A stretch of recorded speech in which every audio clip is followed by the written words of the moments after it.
So mga sangkay, eto, tingnan po natin kung ano nga ba ang sikretong pinag-usapan ng Pilipinas, Japan at Amerika na ikinakatakot po ng China.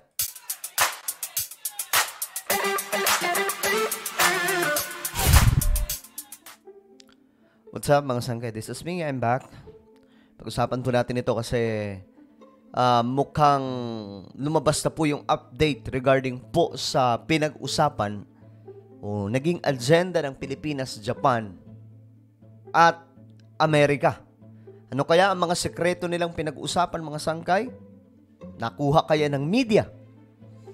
O mayroon pa silang mas sekreto na ayaw po nilang sabihin mga sangkay sa kanilang pag-uusap? Bago tayo mag-umpisa mga sangkay, paki-subscribe po muna yung ating YouTube channel. Ayan po, okay? 1.19 million subscribers na po tayo dito. Kung hindi ka pa po nakakapag-subscribe, makisali ka na. Okay? So, ang subscribe button makikita sa ibaba. Pindutin nyo lamang po yan. Tapos i-click nyo yung bell. At i-click nyo po yung all. At kung ikaw naman ay nanonood sa Facebook, huwag nyo pong kalilimutan na i-follow ang ating Facebook page. Okay? Okay, ito na. Mga sangkay, tingnan po natin ang balitang to. Sabi po dito, ano ang napagkasunduan ng Pilipinas, US, Japan sa Trilateral Summit?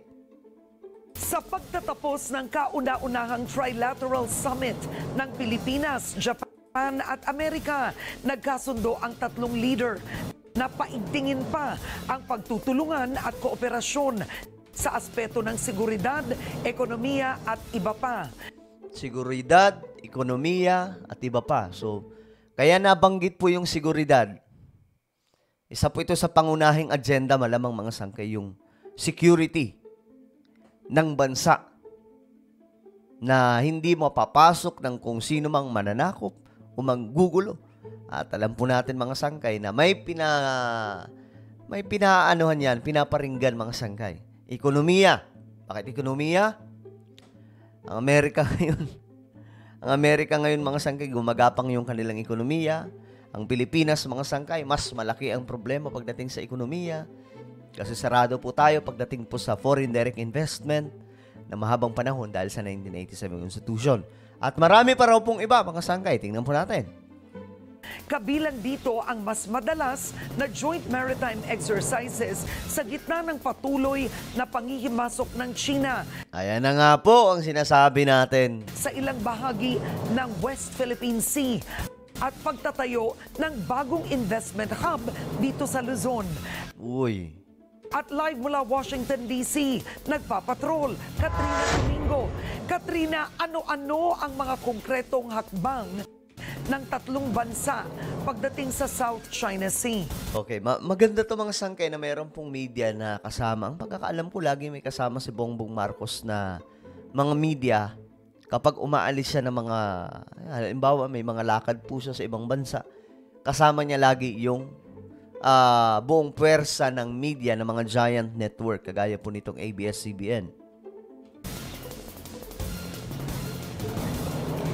Isang bukas at malayang Indo-Pacific ang itataguyod ng Pilipinas, Japan at ng Estados Unidos. Iyan ang naging pahayag ni US President Joe Biden sa pagbubukas ng kauna-unahang Trilateral Summit sa pagitan ng tatlong bansa. Dito rin sa naturang pagpupulong na ito kinundina ng Manila, Tokyo at Washington ang patuloy na pangangamkam ng Beijing sa South China Sea. Ayan na. Ayan na nga po sinasabi natin mga sangkay na ang meeting na ito laban po talaga sa China. O ngayon, kaya nag-aalboruto yung China mga sangkay.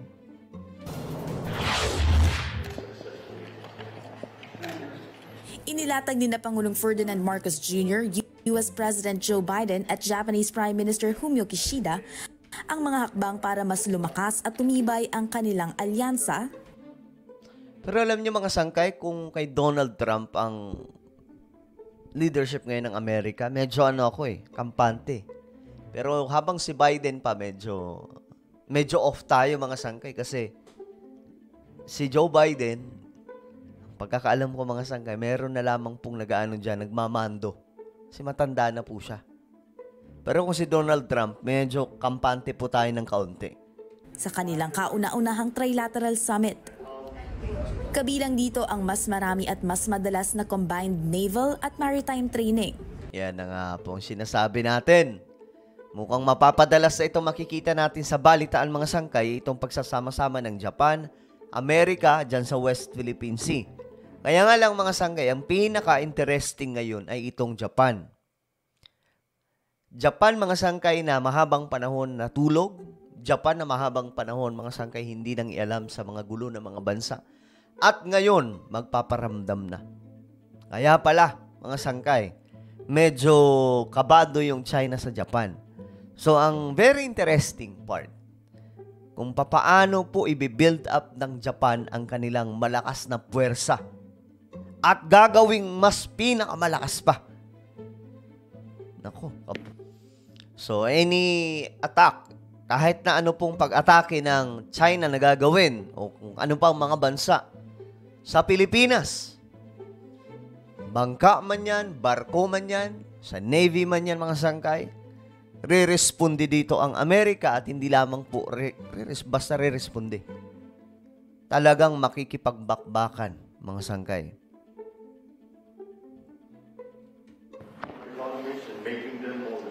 Tiniyak na Progression of a deepening relation and robust cooperation amongst our three countries, linked by a profound respect for democracy, good governance, and the rule of law.